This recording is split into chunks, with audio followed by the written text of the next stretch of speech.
Hello, you beautiful people.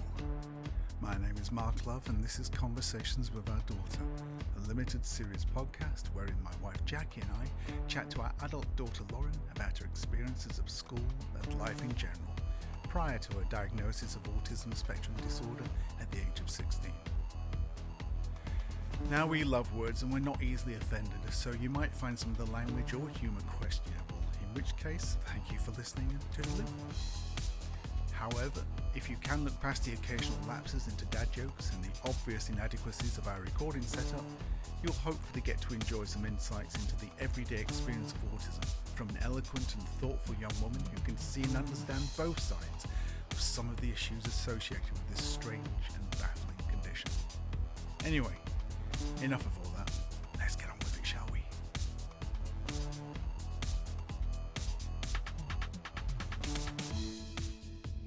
Hello, me again. Just an additional point. We actually recorded this episode before any of the others. Consequently, the quality of the recording is slightly worse. We've included it because I asked Lauren what she thinks we got right and got wrong with her before and after her diagnosis, and interesting issues arise. So, hope you enjoy it.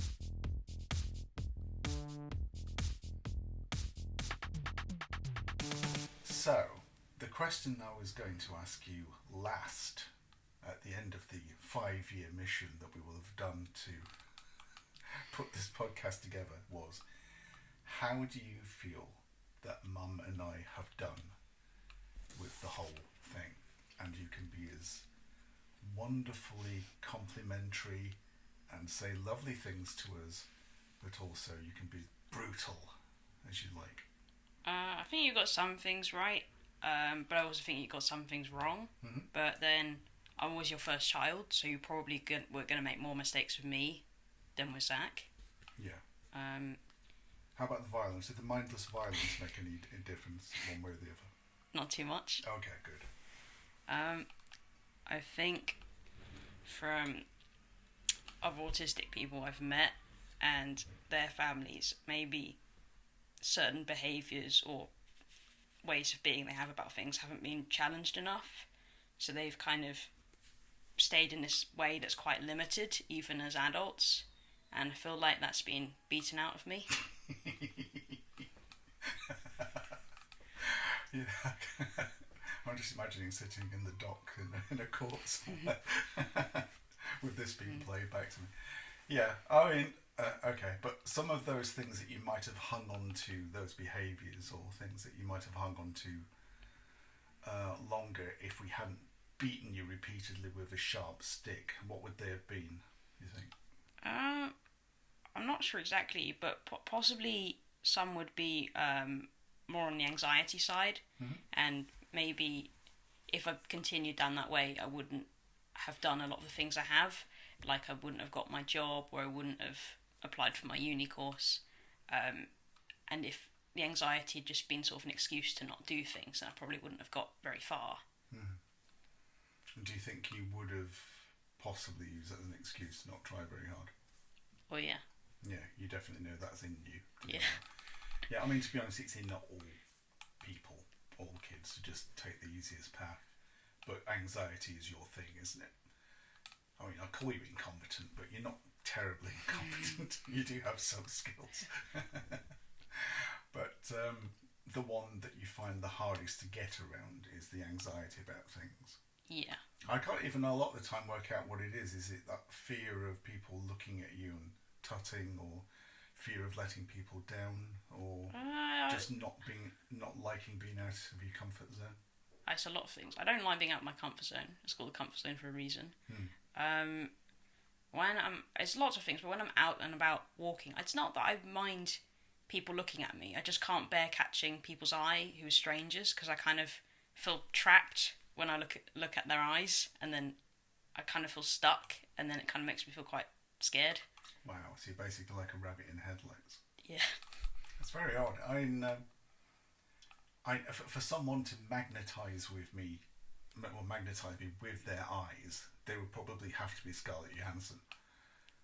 But it's just generally anybody who catches your eyes can just kind of lock it, and you feel really uncomfortable. Yeah, I kind of trapped sometimes. Like it's hard to like move. I kind of feel stuck, but especially if people have light coloured eyes, especially blue-eyed people. Particularly blue-eyed people. Yeah. Oh, right. And you've just noticed this over the years.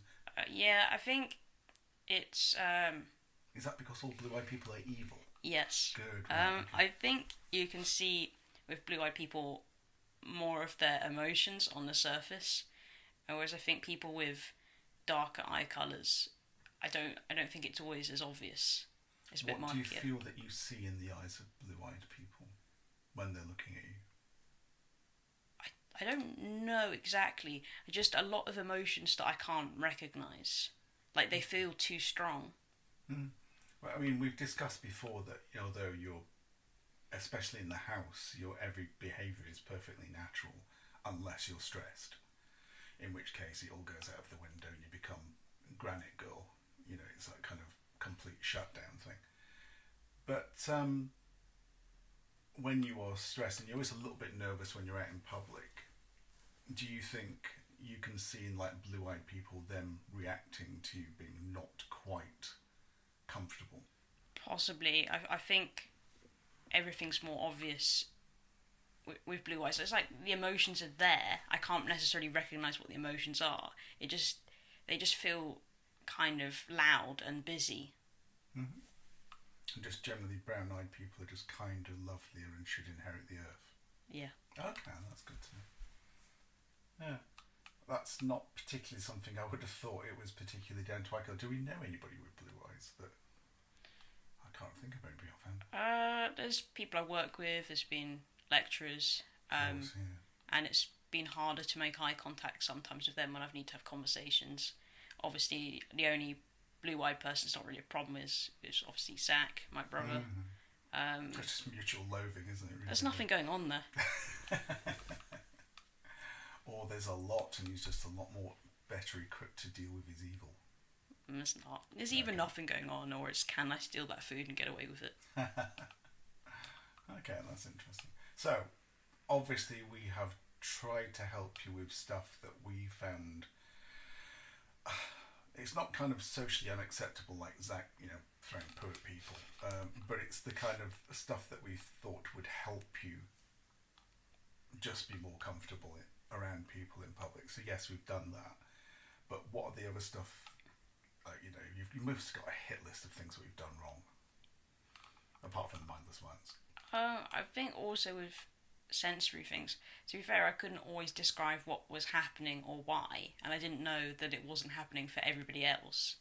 But I don't think you necessarily always believed me when I was saying that a certain thing was really, really loud or really unpleasant for me to look at, or if we went into a shop, me saying, oh, it's really, really bright, or there's just so much there.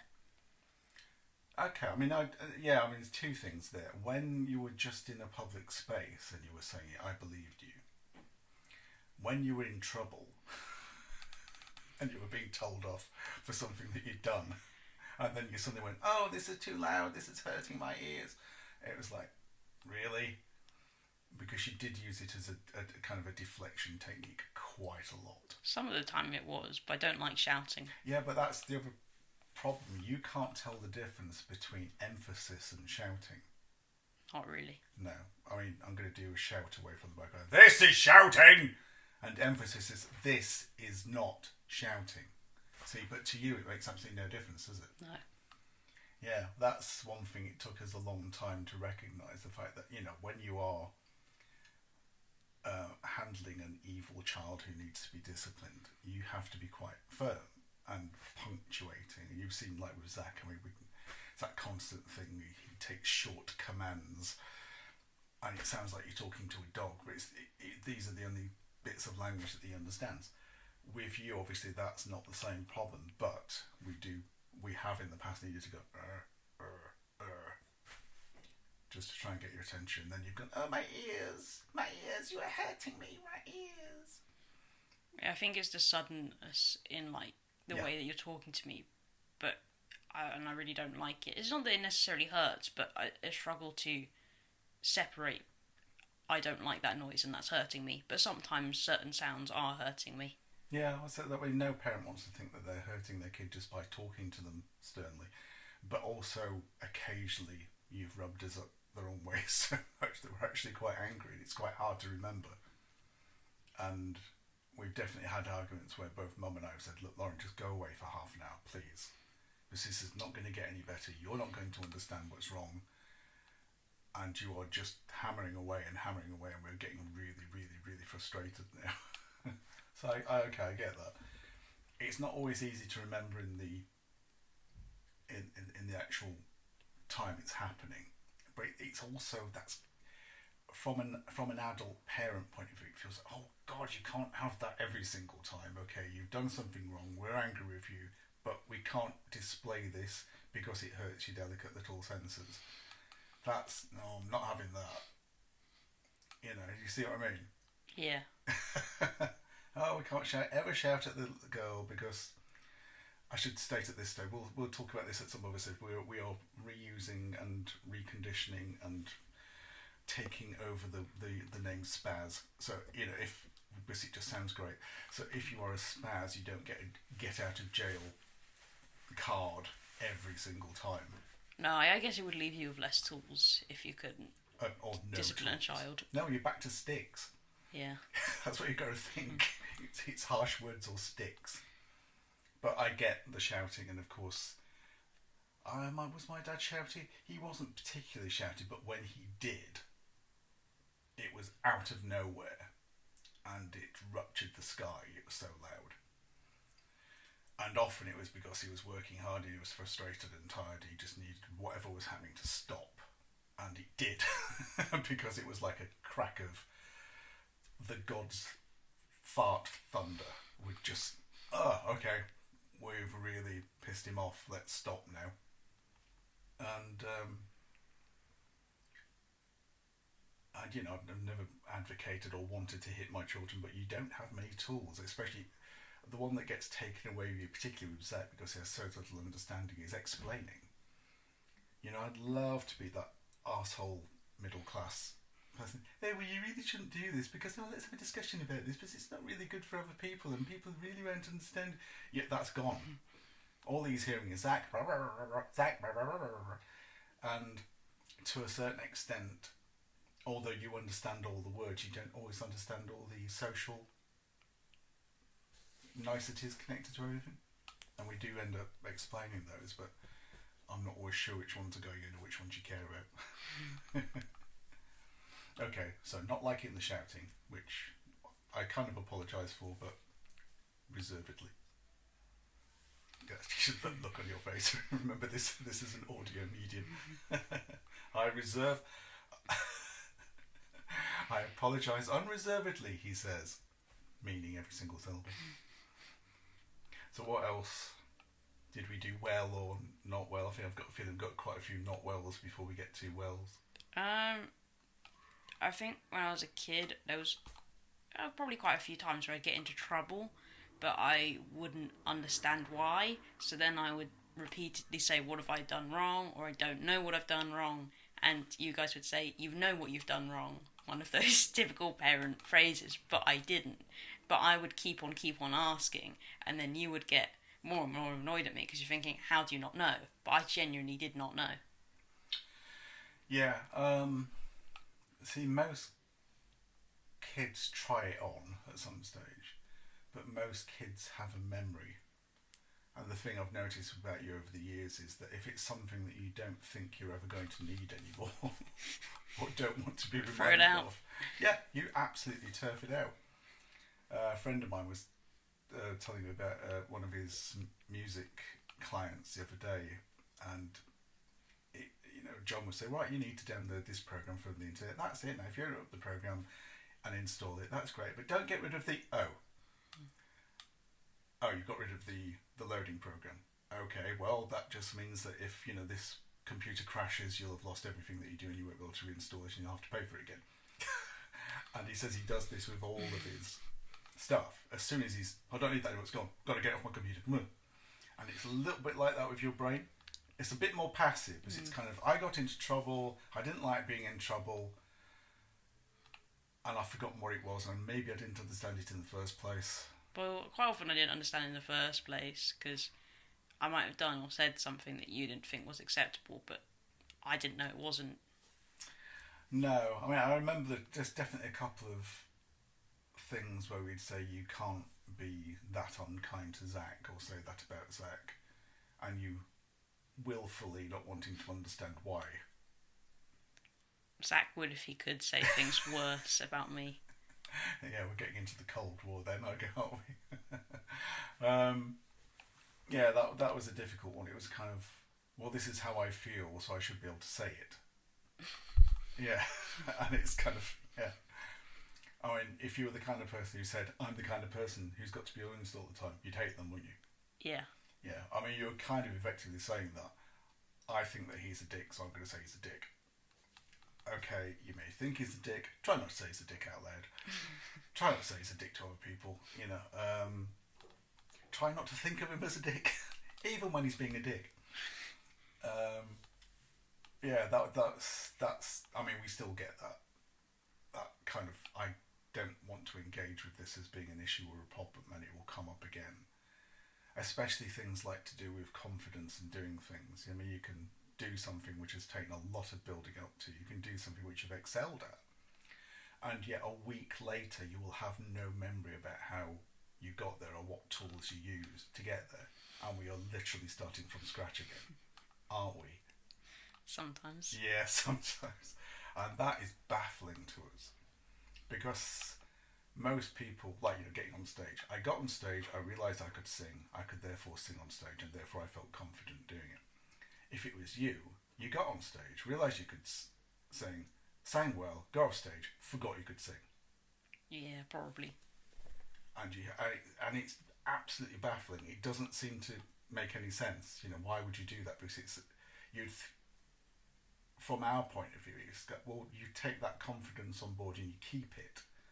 You don't throw that away because you need it. When your computer crashes, you're going to need it. I don't think it's a deliberate thing. I don't know why I don't remember. It's gone. Like if it isn't the exact same experience, you can't transfer the feelings. Essentially. Yeah.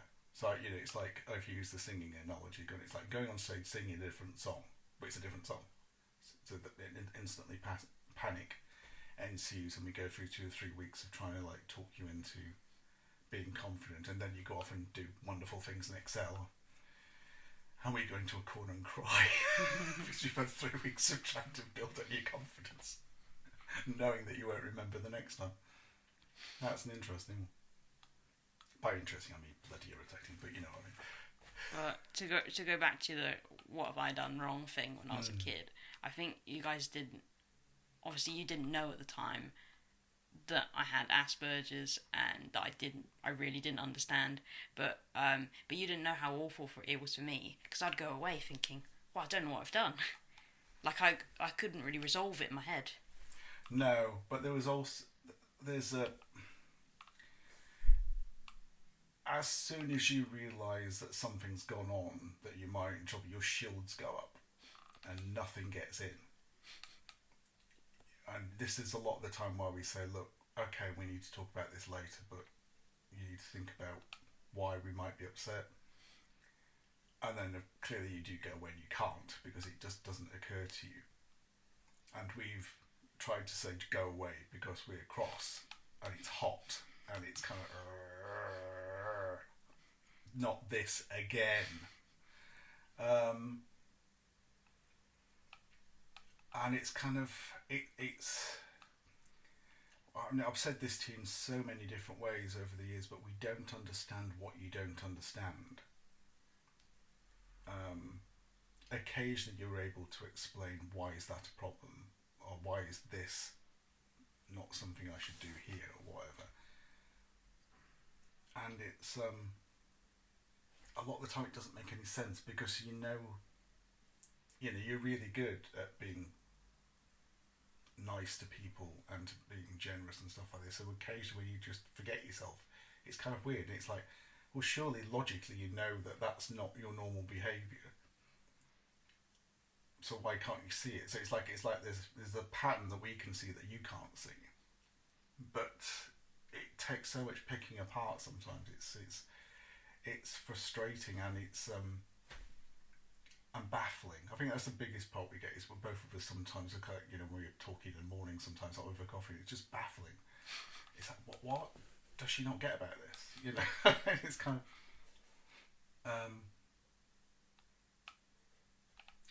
it's like the digging the hole in. I know I keep coming back to this, but the digging the hole in your wall, which you only did once.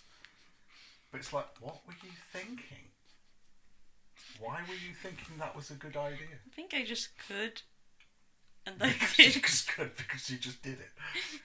And I just go in there and it's like, 3 or 4 holes in the plaster, which you just be What? Why did you do that? I think it was on a night as well where Zach had absolutely destroyed his bedroom. So it's like, oh, brilliant, got you in stereo. I didn't really do it to be naughty or anything. I think I just picked at it and then it just ended up being a hole because I kept doing it. I'm not saying other kids don't do it, but it was like both of you doing it on the same night. It was just, oh, come on. Like I said, it gets baffling. I don't understand why he does an awful lot of he does, but you have to eventually just put it down to the combination of autism and the learning disability, because you don't have that learning disability. It is therefore baffling when you suddenly do something like that. But how you weren't massively old, were you? Quite young. Quite young. And you haven't done it since. Probably because I shouted. Yeah, and I get, that we were very tired at the time. We were extremely tired, so it's kind of, we probably didn't react as well as we should have done, or in a kind of, hey, well, how are you feeling? Yeah, you must have been feeling slightly strange to have done that, mustn't you? We say, I will kill you! I think ours is the most honest reaction. But you do find yourself very funny sometimes, wondering why you did things, don't you? I don't know why I do things sometimes. I just, like not keeping instructions or reading them sometimes, things like that. It seems to happen quite a lot. Yeah. There's you've got a kind of, I do not need this now, I do not need it. Yeah. And there's never any case of, I do not need this now, I may need it in the future. No, I'll only follow furniture instructions because I've got pictures. I think I'm too impatient to read written instructions. And I'm like, this is just going to take too long because my reading speed's slow. So now I'm like, no, I'm just not going to read this. I'll just start doing things. But you don't even think, oh, I might need to take this furniture apart and I may need the diagram for that later. Well, generally I just think if I'm going to take it apart, I probably don't want it anymore, so it might not matter. Okay. If I just smash it. Yeah, it's interesting because it's a very deliberate policy. It's batshit. It's absolutely batshit. But it's like, literally, this is how I am, this is how I do things, this is how the rest of this will go on. There's no crumple room, as we call it, for anything else that might happen. Well, suddenly we lose the house and we have to move house, so you have to disassemble furniture and put it back together again. I think I'm just quite quick to think, oh, this is rubbish, I don't need it. Okay. The same thing of cutting labels up my clothes because they're itchy and they hurt. But not always taking on board the washing instructions. No.